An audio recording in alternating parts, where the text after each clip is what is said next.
that with those type of left-leaning theologians, but we forget then the idea of what judgment is all about.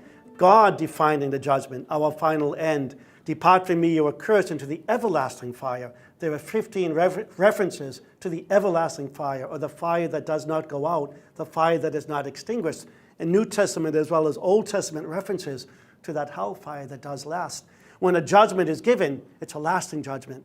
These theologians will bring forth their own thought on this type of thing that will weaken the idea. And besides, when one considers the pains and the fires of hell, even just 1 second in hell would still be the idea that they despair, and the pains of hell would be beyond all human comprehension.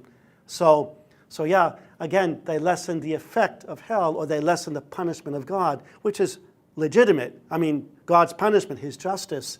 And to have these theologians say that, and sad to say, taught in our schools nowadays too, that weakens the influence. And let's face it, the beginning of wisdom is fear of the Lord.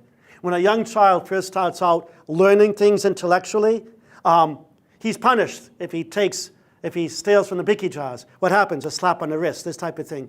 A person first learns by way of pain or some sort of deprivation of joy or pleasure when a person does something wrong. In the days of our youth, that's how we first learn. So the concept of crime and punishment is already there in human society, and is certainly there because of God's concept, making that innate. We are born with the idea of crime and punishment.